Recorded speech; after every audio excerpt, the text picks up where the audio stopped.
So Sifford flies out to center. Here's Morris. He gets good contact on the first pitch he sees, and it's over the head of Grant Hicks.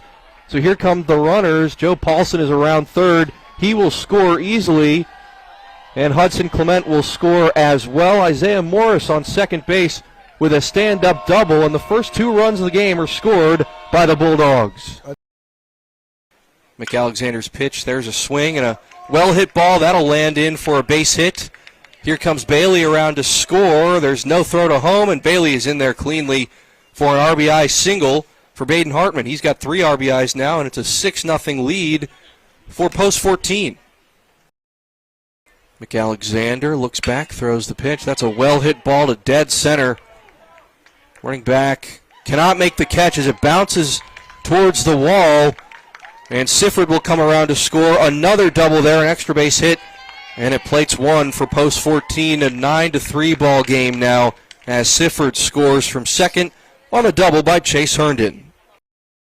All right, guys, I'm here with Shepherd women's basketball head coach Jenna Eckleberry. Coach, tonight is senior night for your team. You've got some great players being honored like Sydney Clayton and Marley McLaughlin. So just tell me a little bit about how these players have impacted your program over the years that they've been here at Shepherd. You said it the most. They impacted the program. They're difference makers. When they came into this program, we went 500 and they just kept working, established leadership. They've been great leaders. All six of the leaders, or the seniors that we have tonight, they all contribute in some way, whether it's on or off the court. But one thing that they give on the court is they give 100%. No attitude. They come to practice, games ready to play, and they'll do anything that I ask. So they're the foundation of this program. Now, with that said, you guys do have a lot of seniors and a lot of graduate students on the team this year, so it's safe to say that there might be some changes on the roster for next season. How are you feeling about this upcoming recruiting class and the new players that you have coming into the program? Yeah, we have 3 signed, and I'm pretty high on them. We knew what we were losing with this class, so we knew we had to get some big-time players in. But at the same time, they're still freshmen. But we have a good nucleus here and a good nucleus coming back, so we're going to surround the people that we have with good people and work to get back to where we were. Now let's switch gears and talk a little bit about Shippensburg tonight. They've already clinched a spot in the PSAC tournament just like you guys have. And of course you and Shippensburg are big rivals. You have been in the PSAC for a couple years now. So what are you expecting from them in tonight's game? I think it's going to be a great game. It's going to be a great atmosphere. They're going to pound the ball inside, and they have a very, very good point guard who's up for Player of the Year. So we know what we have to do to win. We know what the game plan is, and it's our job to go out there and execute our game plan better. Now, you guys had a hard-fought win this past Saturday on the road against East Stroudsburg. What did that win do for your team's confidence heading into tonight's game and against Mansfield this weekend on Saturday? I think it was huge because, we could have easily folded and lost that game on the road and had say, hey, it was our longest trip. We couldn't make a basket. But the cool thing about it was Mackenzie Freeze, someone off the bench, a role player off the bench, kind of willed her way for us to win. She hit 2 big threes, and that's the reason why we came back and won. And it's just cool to see someone that's in the gym every single day working for her shot, her opportunity, and when it was her time, she cashed through. Now, the PSAC tournament, of course, is coming up this next week. You guys, as it currently stands right now, are 3rd in the Eastern Division. Are you guys thinking about your division standing at all, trying to improve a little, or are you just focused more on getting these wins this week and moving on to the tournament? We know pretty much with 2 games left where we're going to end up, but our main goal from the very beginning was to win a championship and make it the NCAA tournament. So in order to make the NCAA tournament, we just got to look at it 1 game at a time. We can't look at the big picture right now because 1 game is going to dictate where we are in that NCAA regional berth. So we're not looking at anything besides this game tonight against Shippensburg. All right, Coach, thank you so much. Good luck tonight. Thank you very much.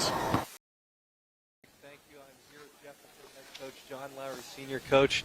Tell me how it feels to get a win today on the road against an EPAC opponent. Well, anytime you get a win against an EPAC team, you're pleased.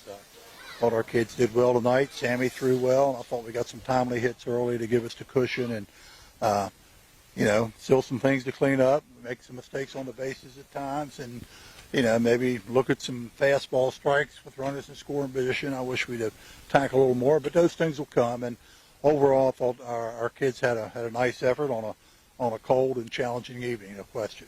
You talked about Sammy Roberts pitching well, but he pitched under 30 pitches. You pulled him out pretty early. Do you have a plan for him going forward? Well, that means he's eligible to pitch tomorrow if we need him. You know, we play Washington tomorrow. Our second man in is a strike thrower for us. He doesn't throw hard, but he comes in and makes the other team get the ball in play, so we'll have him available. And, you know, and then looking beyond tomorrow, depending upon how that might go, we got, you know, a doubleheader on Saturday that Sammy would be available for now, too. So, you know, we feel like we got some depth in our pitchers.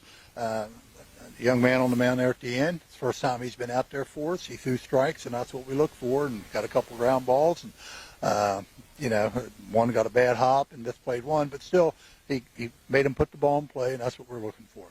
You talked about it is chilly day here today at Musselman High School. Do you like having those heaters there in the dugout? Without question, you know. I think that's a no-brainer on that one. Yeah, we like those heaters.